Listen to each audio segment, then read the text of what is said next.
केंद्रीय वित्त मंत्री निर्मला सीतारमण ने आज देश का आम बजट पेश किया और आइए इस समय सीधे रुख करते हैं अजय मिश्रा का।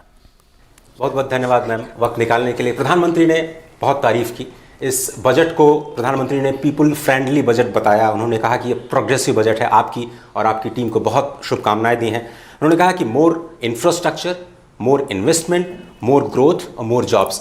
लेकिन हमने देखा जब आप 2019 में जब आप आए तो आपने बही खाता बजट की शुरुआत की। फिर 2020 में आपने इतिहास का सबसे बड़ा लंबा बजट भाषण दिया, उसके लिए भी आपका नाम आया। 2021 में फिर आपने देश को दिया पहला पेपरलेस बजट। तो जब 2022 का बजट आप बना रही थी, आपके जहन में क्या था? इस बजट की आत्मा आपके लिहाज से अगर हम समझना चाहें तो। देखिए, इस साल के बजट वो पैंडेमिक के वजह से इकोनॉमी में जितनी भी घाटा हुआ उसको ठीक करने के लिए पिछले साल के बजट हमने प्लान की, जिसके दौरान इंफ्रास्ट्रक्चर का खर्च बढ़ाया और इकोनॉमिक रिवाइवल के पक्का रास्ता पब्लिक एक्सपेंडिचर, जब संपत्ति, रोड हो, इनलैंड वाटरवेज हो, एयरपोर्ट्स हो या सड़क हो, ये सब बनाने में आर्थिक सुधार का अच्छा रास्ता है। ये हमारा मान्यता था पिछले बजट में। मगर पिछले बजट प्रेजेंट करने के तुरंत बाद आया सेकेंड वेव, जो भयानक वेव था, किसी का असेसमेंट में नहीं था। उस परिस्थिति में हमने अप्रैल के बाद भी एक और अनाउंसमेंट किया। कुल मिलाकर के 21 का बजट और अप्रैल के बाद में वाला अनाउंसमेंट दोनों इकट्ठा जब आप देखेंगे, इकोनॉमी का आज तक का रिवाइवल का वो था नींव। और उस बजट में हमने पॉलिसी बहुत अनाउंस भी किए, जैसे कि प्राइवेटाइजेशन। पहले बार इस देश में खुलेआम ऑनेस्ट एडमिशन था कि बहुत सारे विषय में सरकार का बिजनेस करना उचित नहीं है, वो बिजनेस चलाना है, बंद नहीं होना। इसीलिए उसमें इक्विटी कैपिटल ले आने के लिए रास्ता ये था कि प्राइवेटाइज करो। उस पॉलिसी भी उस बजट में अनाउंस किया गया। और उसके बाद बजट मतलब जो बोला गया है उतना ही है, उससे नीचे या उससे आगे कुछ नहीं है। ट्रांसपेरेंसी और बजट का स्टेटमेंट में ऑथेंटिसिटी ले आए, वो सब इस बजट में कंटिन्यूड है।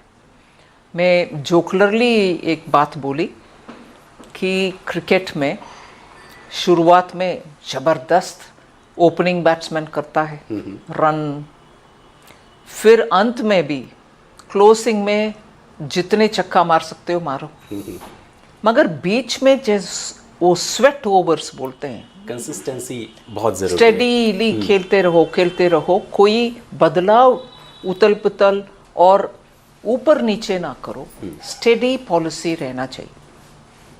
वो है इस बजट में, स्टेडीनेस और प्रेडिक्टेबिलिटी। टैक्स में कुछ छेड़छाड़ नहीं की और ऊपर से अगले आने वाले 25 इयर्स के लिए फ्यूचरिस्टिक एक आधारशिला रखा गया। Just taking up from where Ajay asked you, so last year in the run-up to the budget, you had introduced a very interesting moniker. You said it's a once in 100-year budget. So this year, given your T20 analogy, how would you characterize this year's budget? Actually, I'll go back to say that that time when I made that statement, I said that this budget is being prepared at a time that once in 100 years pandemic has hit us and we are preparing this budget. But it so turned out that everybody started saying you're preparing a once in a year budget. No, budget was being prepared in a once in 100 year situation. But never mind, that stuck to me in a way. But this budget is a budget for continuity. It's certainly a budget for sustaining the stimulus which has been given. We want to honestly undertake the public investment in asset creation. public infrastructure expenditure, and only through this we feel that there will be a crowding in of private investments. So the virtuous cycle can happen only by the government leading the way, and we have unhesitatingly come forward. Otherwise, within 1 year, capital expenditure going up from 5.5 lakh crore to 7.5 lakh crore is not small. And in this, within this 7.5 lakh crore, we have given 1 lakh crore to the states as a 50-year interest-free grant, and that's not going to be cutting down on their borrowing. It's over and above the borrowing limit that has been given to them, and therefore it's not a reduction in what they have. On the contrary, it's definitely much more than what has been given to them through the Finance Commission. Can I do a quick follow-up? You talked about how this should catalyze, the public investment should catalyze private investment. But we do know for the last more than 10 years, this has not been happening. So do you think this is the turning point where India Inc. will rediscover its mojo? I think so, and I can already see signals in that direction, because I think there are many other compulsion points, if I can use that expression. There are other reasons why India Inc. will have to come forward. We are leading from the front. We are spending, no doubt. We want to have private investment crowding in, but it's also a time where world over there's a lot of churning happening in the way manufacturing sector or service sector has formulated its business. Business models are changing. There's a lot of artificial intelligence coming in. Robotics is taking up. Of course, in a country like India where demographic dividend exists, and also because you have a reasonable number of good graduates, trained manpower, which can be upskilled also, there has to be a good blend of robotics, artificial intelligence, and also looking at employing people.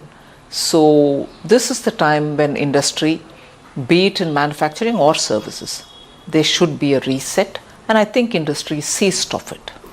तो ma'am, अभी तक आपने ये कहा कि ये जो budget है वो इंफ्रास्ट्रक्चर पर फोकस करता है। आपने कैपिटल एक्सपेंडिचर को पिछले दोनों बजट में 34% फिर मोर देन 35% बढ़ाया, जिसका असर निजी क्षेत्र के निवेश पर भी पड़ेगा और उसको ग्रोथ और एम्प्लॉयमेंट के टर्म्स में ट्रांसलेट होना चाहिए। अब मैं आता हूँ खेती बाड़ी पे, क्योंकि वो बहुत इंपॉर्टेंट है। हमने देखा कि 3 कृषि कानून संसद में पास होने के बाद उसको वापस लेने की स्थिति आई, उसके बाद ये बजट आया। ऑब्वियसली अगर वो वापस न लिया जाता तो बजट में थोड़े बहुत हमें अलग बजट देखने को मिलता। अब जो आप सिग्नल देना चाहते हैं, अब क्या लगता है आपको कि आप पूरे खेती बाड़ी की दशा को बदलने के लिए ये बजट पेश किया गया, एक नींव रखता है जिसमें आप उनको इंडस्ट्री के साथ जोड़ रहे हैं, फूड प्रोसेसिंग के साथ जोड़ रहे हैं, उनको स्टार्टअप्स के साथ लिंक करना चाह रहे हैं, ड्रोन की बात कर रहे हैं आप इस्तेमाल करने की। तो क्या आने वाले दिनों में, आने वाले सालों में खेती की दशा और दिशा क्या बदलने जा रही है, उसकी एक नींव रखता है यह बजट? नहीं, खेती का दशा और दिशा तय करने वाला किसान है। सरकार उनके साथ मदद करने के लिए जितने भी करना है वो करने के लिए तैयार है। जैसे आपने सही बताया कि सिर्फ उनके खेती के द्वारा जो इनकम उनको मिलता है सिर्फ उतना नहीं, उससे हट करके solar power generation, bee keeping और खेती में भी एक हिस्से में एग्रोफॉरेस्ट्री, फिर प्रोसेसिंग के द्वारा, फिर उनको भी हाई यील्डिंग सीड्स देने के लिए रिसर्च एंड डेवलपमेंट में इस बजट में हमारी एग्रीकल्चरल यूनिवर्सिटीज़ के द्वारा भी बहुत सारे कदम के लिए हमने रास्ता इसमें दिखाया और पैसा भी उसके लिए अलोकेट किए। इसीलिए मैं मानती हूँ, और एक्सपोर्ट के लिए किसान रेल और एयरक्राफ्ट्स के द्वारा, मतलब एरोप्लेन के द्वारा उनके पेरिशेबल गुड्स को, जैसे नॉर्थ ईस्ट से ऑर्गेनिक प्रोडक्ट्स का विदेश में बहुत ही डिमांड है, उनके लिए प्रोडक्ट्स को एयरलिफ्ट करना पड़ता है, नहीं तो उनके logistics being what it is, aggregate करना भी असंभव की बात होता है। ऐसे बहुत सारे रास्ता हम खोज रहे हैं जिसके द्वारा किसान की आमदनी दोगुनी होगी। लेकिन आपने स्पष्ट तौर पर यह कहा है कि पीएम किसान योजना रहेगी, उसके लिए प्रोविजन आपने किया, एमएसपी रहेगा। बहुत सारे लोग कह रहे थे कि एमएसपी लॉ बनाना चाहिए, बहुत सारे लोग कह रहे थे एमएसपी हटा देगी सरकार, लेकिन आप कह रही हैं कि एमएसपी के लिए आप रहेगा नहीं, 2.37 लाख करोड़ सिर्फ रुपया। एमएसपी रहेगा नहीं, मगर अब तक के कभी नहीं पहले हुआ उतना प्रोक्योरमेंट अभी हो रही है। पिछले 4-5 साल से लगातार एमएसपी हाईएस्ट दिया जा रहा है, रेट भी हाईएस्ट, क्वांटम प्रोक्योरमेंट भी हाईएस्ट, और तुरंत डीबीटी के द्वारा उनके हाथ में पैसा भी जारी है। Minister, if I may take you back to the growth strategy underlying this budget, which is basically looking at massive capital investments. So earlier India used to have a problem that they never had the resources. But now a back of the envelope calculation suggests that at least 20 trillion rupees of resources are available, which means you need about 60 trillion worth of projects in mind. So we do not have at this stage these shovel-ready projects. Do you think that will pose a constraint on this growth? No, I don't think. Since after the introduction of National Infrastructure Pipeline, which was end 19 and early 20, we have been adding a lot of projects as well to that list. And many states have come with very well designed projects with which we are able to move forward. Over and above what is in that, there's also a keenness now among states to compete for renewable energy related projects. We find a lot of states coming up with very doable projects. And also when sovereign funds from abroad come to India, they are looking for projects which are scalable. They want projects of that size. They don't want to invest in 10 projects, rather invest in 2, the amount with which they are ready to come in. We've also given them a lot of fiscal benefits. And the emphasis that PLI has brought in, it has understood, the business has understood that it is for incentivizing production at a scale. So every unit that is getting added to a particular level. Many states have shown keenness even on that.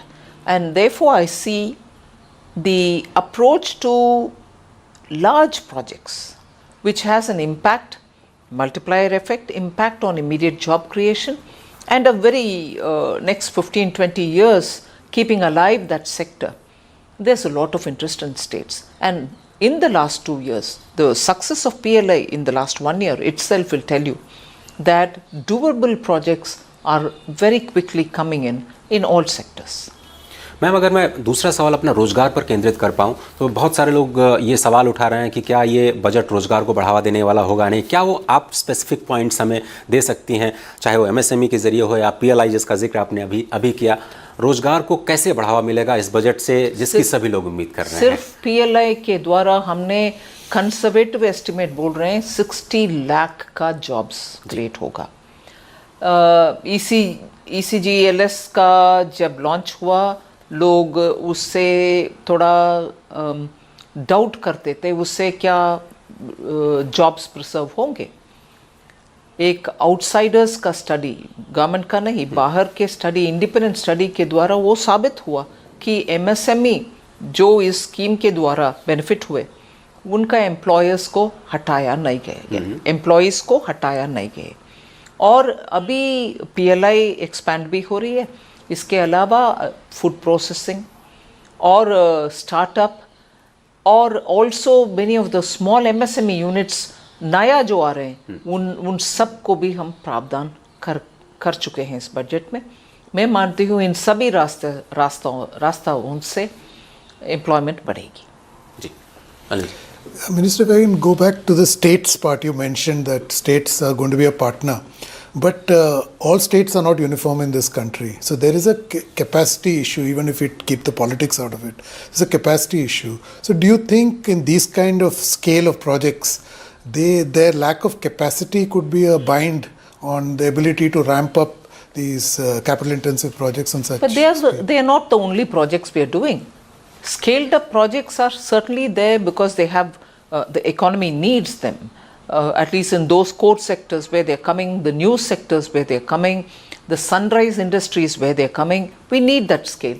But that doesn't negate the possibility of other projects which states can continue doing depending on size of the state and the capacity of the state. And nothing is less or small in it. Every state needs what they need.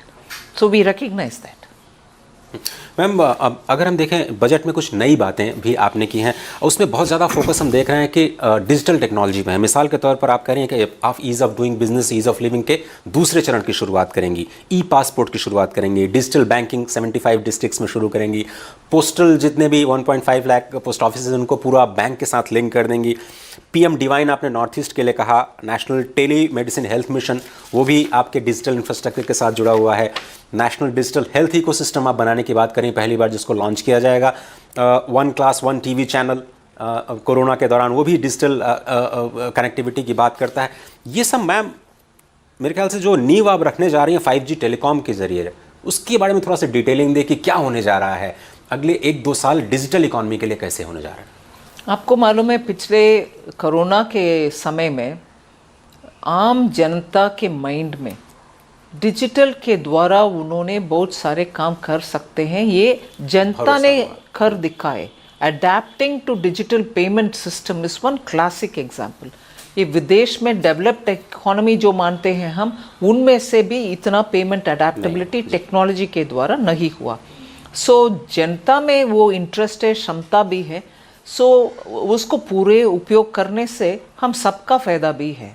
और जब transactions digitally होते हैं वो track करना भी आसान है, जिससे वो जो इनफॉर्मल इकोनॉमी का जो नेगेटिविटीज़ थे, इनफॉर्मल इकोनॉमी जो थे वो सब मतलब उन इकोनॉमीज़ में सभी विषय नेगेटिव ऐसा नहीं मैं बोल रही हूँ, उसमें स्ट्रेंथ भी है, कुछ बेनिफिट्स भी है, मगर उसमें जो नेगेटिविटी था कि ट्रैक करना मुश्किल है, उसमें अच्छा सही काम हो रही है या कुछ गलती भी हो रही है, ये सब हमें पता नहीं चल रहा।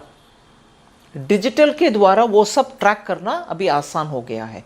इसीलिए मैं मानती हूँ ये फॉर्मलाइजेशन के रास्ते में ये इससे बहुत ही बेनिफिट हमें मिलेगा और जनता भी इसका सुविधा एस्पेक्ट्स समझ करके उस रास्ते पे चलना चाहते हैं।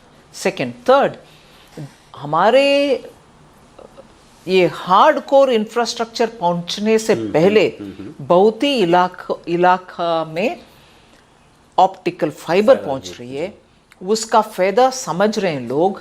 और डिजिटल कनेक्टिविटी जब उनको मिलता है, मार्केट का एक्सेस मिलता है, ये भी लोग समझ रहे हैं। और जिनका मार्केटिंग का ताकत नहीं है वो डिजिटल के द्वारा मार्केट कर रहे हैं उनके प्रोजेक्ट, जिससे हमारे छोटे मोटे ये हैंडीक्राफ्ट्स का, स्मॉल वीवर्स का सबको बेनिफिट हो रही है। इस देश में इनफॉर्मल सेक्टर ही बहुत ही ताकतवर है, मगर उसको फॉर्मल करना इन रास्ते में से सबको उपयोगी। और 5G जो टेक्नोलॉजी है, टेलीकॉम टेक्नोलॉजी, उसके लिए आप करें कि PLI इंसेंटिव्स भी देने की आप कोशिश करेंगे, थोड़ा सा उसमें अगर आप डिटेलिंग कर पाएं। मतलब 5G जैसे 4G से आगे है वो तो सब समझते हैं, मगर उसका टेक्नोलॉजी बहुत ही कुछ लोगों के पास ही है। उस टेक्नोलॉजी के साथ उस पूरे इकोसिस्टम में जो जो आइटम्स चाहिए और उसको सर्विस करना, उसके चालू रखना, इन सब में बहुत ही एक्सपर्टीज़ का आवश्यकता है। हमारे यहाँ युवा बहुत ही ट्रेंड, मतलब पढ़े लिखे हैं उस अंशों में, मगर उनको उनके द्वारा बिजनेस चलाना, उसको सर्विस करना, इसका एक नेटवर्क जैसे बनाने के लिए सिस्टम्स चाहिए। उस सिस्टम को प्रोत्साहन देने वाले PLI हम ले आएंगे। प्रपोज कर रहे हैं। Minister, on this digital economy, can I get a clarification on this whole crypto tax, as the markets are calling it, that you've introduced? So you have not, you're basically recognizing crypto as an asset class and denying it as a currency. I'm not yet doing any of that. Okay. I want you to, thank God you asked me that question. I want you to give me the opportunity to explain it. There is a process of consultation which is going on about crypto. That's first thing. Before the consultation is completed, I won't be able to do anything on regulating them or formalizing a framework for regulation for them. This is one side of the story. Second is, everything that is crypto cannot be a currency. What is a currency? A currency is something which is issued by, as a fiat, it is issued by the authorities concerned, the government or the central bank. If they issue something, even if it's digital, only then can it be currency. What happens in the world of crypto otherwise is they are creating very many different types of assets using the digital technology and also using the distributed ledger technology. All of them are not necessarily currency. Currency is that which comes from a central bank which has the authority to issue currency. So what we have now made a provision for is for the Reserve Bank of India to issue a digital currency. And that obviously will be riveted in or based on certain value of gold or money or government's assets or something of that kind. So it will be asset backed. It will be sovereign backed in a way. So that is what is currency. The rest of them, we don't know yet how we are going to regulate them because consultation is going on. However, because there's a lot of buying and selling and transacting, resulting in some kind of a profit, and it is the sovereign right to tax such transactions and profit making, I've come up with a proposal for a taxation on them. And that is to the extent of 30% for profits earned out of such taxation, and also a TDS, so that I know who's buying and selling, in the sense what is the transaction about, money trail, whether it's A money or B money, whatever. So the taxation is on those activities which are not currency. Currency is with the Reserve Bank, but these are some kind of assets being bought and sold. Various types of it. I'm taxing them.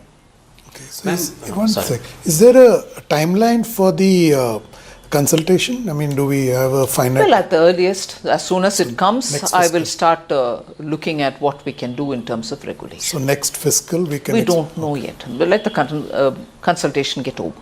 Ma'am थोड़ा सा इसी पे clarification, बहुत सारे लोग समझ नहीं पा रहे हैं कि क्या सरकार ने क्रिप्टो करेंसी को लीगल कर दिया है। ये नहीं समझ पा रहे हैं कि अगर आरबीआई डिजिटल करेंसी लेकर के आएगी तो क्या वो एग्जिस्टिंग कैश इकॉनमी या फिर एग्जिस्टिंग जो करेंसी इकॉनमी है उसको थोड़ा सा रिप्लेस करेगी, या फिर इन रेगुलेशंस के जरिए जो अभी आप टैक्सेशन को लिए लेकर के आए हैं या टीडीएस के जरिए लेकर के आए हैं, आप क्या करना चाहते हैं, क्या संदेश देना चाहते हैं, अगर आप थोड़ा एक्सप्लेन कर पाएँ। देखिए, करेंसी का मतलब उसका सॉवरेन बैकिंग है। करेंसी का मतलब उसको इश्यू करने वाला देश में एक है और वो संवैधानिक है और उसका सरकार की अप्रूवल है। आज करेंसी देश में इशू करने वाले सिर्फ एक ही अथॉरिटी है जो सरकार के साथ काम करते हैं, वो रिजर्व बैंक ऑफ इंडिया है। हमने इस बजट के द्वारा ये घोषणा कर रहे हैं कि रिजर्व बैंक एक डिजिटल करेंसी इशू करेंगे। डिजिटल करेंसी का फ़ायदा बहुत सारा है। आज हर देश में एक देश से दूसरा पेमेंट करने का और रेमिटेंसेस करने का, कॉस्ट इफेक्टिव भी और स्पीडी ट्रांजैक्शन का भी उसमें पॉसिबिलिटी है। हमने ये रिकग्नाइज कर रहे हैं कि गवर्नमेंट मतलब रिजर्व बैंक के द्वारा डिजिटल करेंसी इस सब एक्टिविटीज़ के लिए हम करेंसी ले आ रहे हैं। जो बाहर का एक्टिविटी है, प्राइवेट लोगों के आपस में जो एक्टिविटी है, डिजिटल एक्टिविटी है, उसको क्रिप्टो एक्टिविटी जो हम बोल रहे हैं, उसमें बहुत सारे एसेट क्रिएट करते हैं लोग। वो जो एसेट का हम लूजली करेंसी क्रिप्टो करेंसी बोलते हैं, वो करेंसी नहीं है। एनएफटी जिसको आप कह सकते हैं, बहुत सारे वैरायटी है उसमें। उसका ट्रांसैक्शन में जो मुनाफा कमाते हैं लोग, उसके ऊपर हमने 30% तक टैक्स लगाए और उसमें टीडीएस भी ले है। वो करेंसी का नाम पर हम कैसे उपयोग करेंगे, करना ठीक नहीं है, क्योंकि करेंसी बैंक के पास है, सेंट्रल बैंक के पास है, रिजर्व बैंक के पास है। जैसे बिटकॉइन वगैरह जैसे करेंसीज हैं बाहर, हमारे देश में उस तरह के लॉन्चेस अलाउ करेगी सरकार है? नहीं, वो बहुत सिंपल देखेंगे, है। अभी तो अच्छा। कंसल्टेशन हो रही है, कंसल्टेशन के बाद ही हम तय करेंगे। और उस पर आप एक अलग से नया कानून लेकर के आएंगी जिसका जिक्र आपने संसद में किया था? कानून है कि रेगुलेशन है, सिर्फ रेगुलेशन है, कानूनन रेगुलेशन है, ये सब देखना है। Minister, if I may go back to the underlying assumptions of your budget on growth. So you have assumed a 11.1% growth in the next fiscal. So a little on the conservative side from what analysts had expected. So what is the logic of, is it because you anticipate some headwinds, or is it that you have last year you have perfected this of under promise and over deliver like you did with all your revenues? So is No. it part of that, or is it just being pragmatic? It's not under promising, it's being realistic. One. And secondly, when last year's BE was brought in, we hadn't seen Omicron, we hadn't seen the second wave. At that time, before the second wave, I had given the budget. Now second wave has come, hopefully it's gone. Now Omicron is on, but even more, you have the US Fed, you also have the international crude oil prices going up, metals have become very expensive. So we will have to keep all this in mind. We are not getting into details of which is considered a challenge, which is a headwind, which is not. But at the same time, I think Prime Minister has been very clear that we will have to work out to make the budget a lot more a speaking document. It should say what it has. There's no point in saying things beyond a certain, and that's what we followed. So quick follow-up. So the contact economy, because our vaccination program is now more or less heading towards conclusion. So in this, the expectation is that it will create the right ecosystem to revive the contact economy once more. So are you anticipating an upside, a pleasant upside in the next fiscal from the contact economy coming back, because services is almost 50% of India's GDP at this point? Yes, but equally I have made a provision for helping the hospitality and contact intensive sectors. I've just mentioned it as hospitality and related sectors because I've not described them, but broadly I've mentioned hospitality and contact intensive. We've made a provision of 50,000 crores of sovereign guaranteed loans to be given, which is what we did in the ECG LS, which was a successful way of helping the MSMEs. Similar, we want to have a treatment given for hospitality. For that, additionally 50,000 has been given. वित्त मंत्री जी, अब मैं बात करना चाहता हूँ आत्मनिर्भर भारत योजना की, और मैं आप ही से बोरो कर रहा हूँ क्योंकि आपने कई सारे चरणों में वो पैकेज का ऐलान किया जब कोरोना की महामारी देश पे आई, और उसी के साये तले हमने ये दूसरा बजट देखा, आप लगातार लेकर के आई हैं।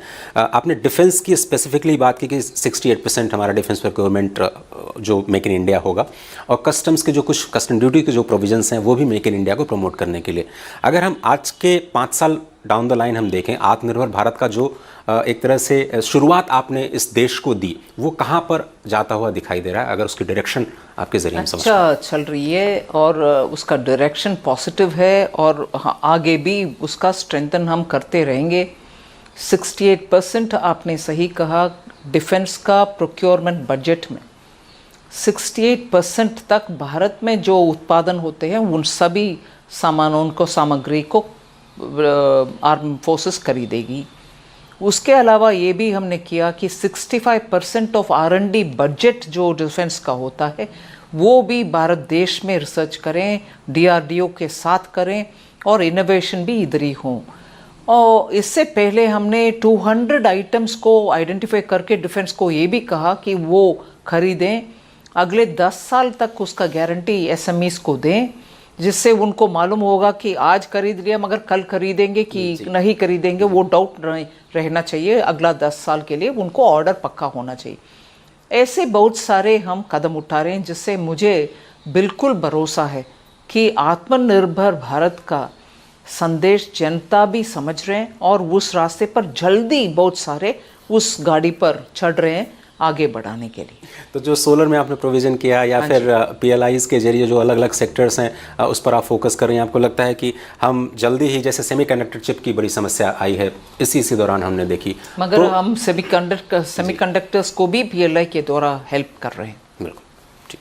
Minister, staying on the expenditure theme, one criticism that has been leveled is that in your estimates on fertilizer spending, food subsidy, on rural development, compared to RE, they are almost the same or lesser in this. Is it because they are all Comparing demand? the current BE with the last RE. RE. How right is that?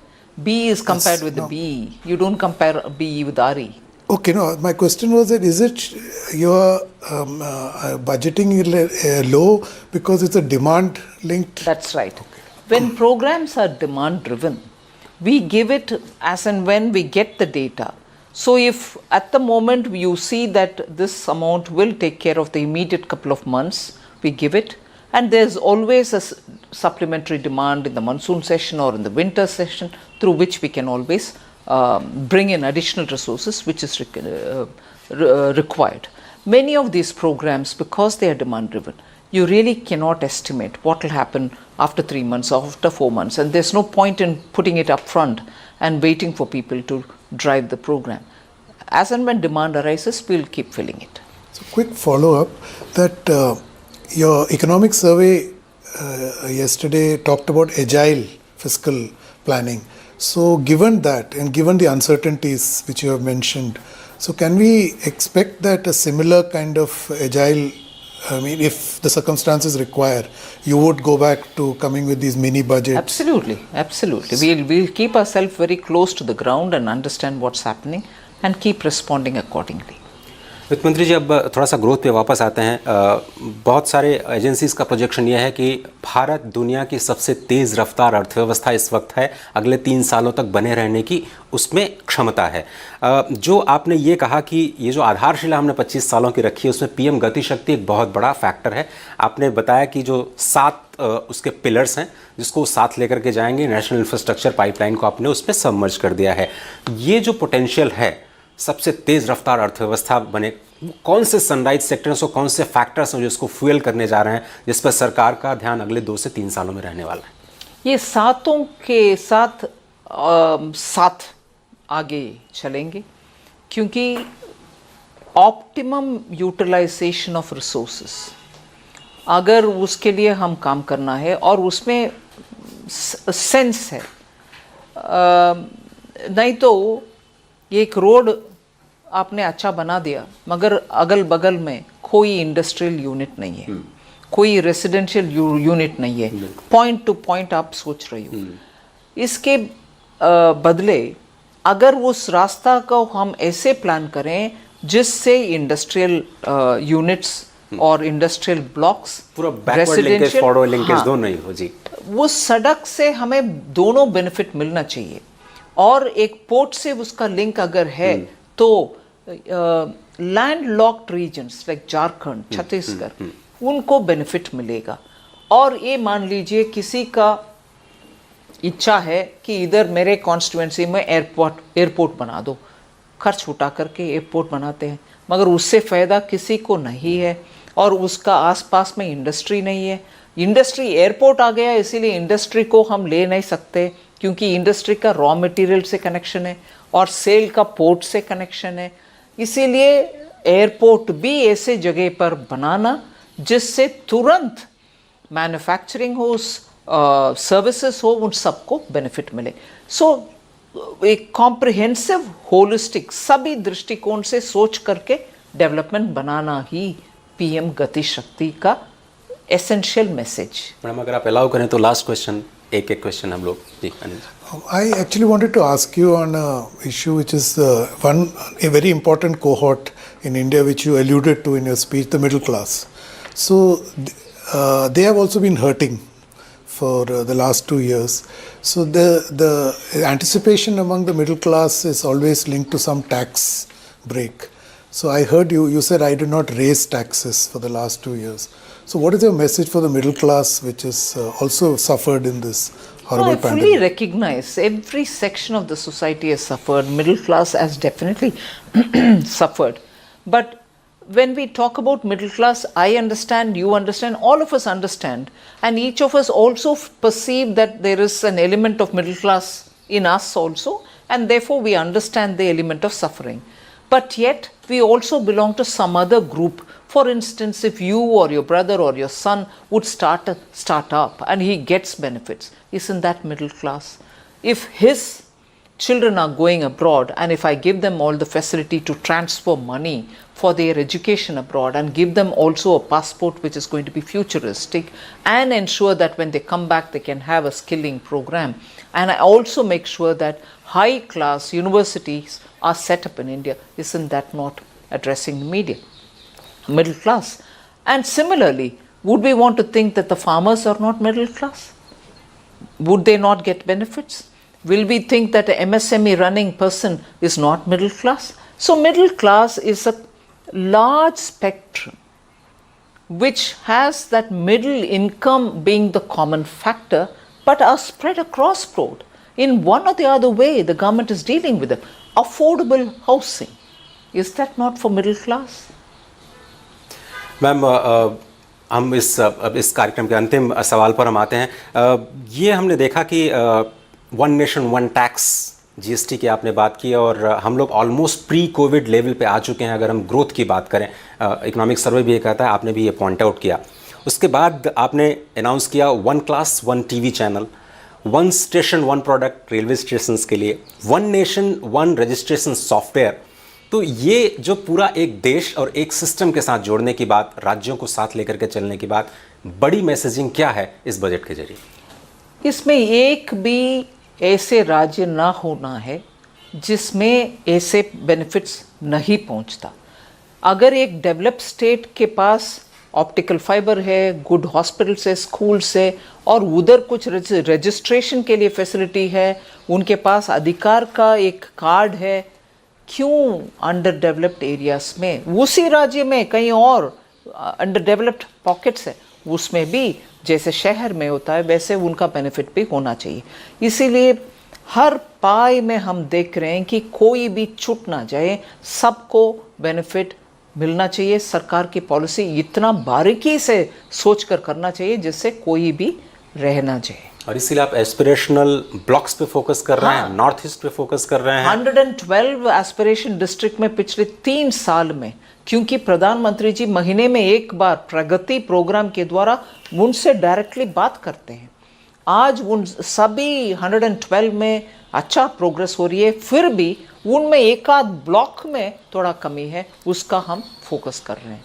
वित्त मंत्री जी, बहुत धन्यवाद इतने transparent budget के लिए, और budget में जो अनाउंसमेंट हैं वो कैसे ज़मीन तक पहुँचे, उसका लाभ कैसे सभी तक पहुँचे, ये जो फोकस है वो लगता है कि बहुत ही कमेंडेबल है। आपने कहा कि ये फोकस है समावेशी विकास पर है, नई उभरती तकनीक पर निवेश, और सरकारी निवेश के साथ साथ निजी निवेश वापस आएगा जो ग्रोथ और रोजगार को बढ़ावा देगा। बहुत बहुत धन्यवाद बात करने के लिए इस खास प्रोग्राम में। तो फिलहाल इस खास बातचीत में सिर्फ इतना ही। पूरी टीम को दीजिए इजाज़त। नमस्कार। संसद में बजट पेश करने के बाद वित्त मंत्री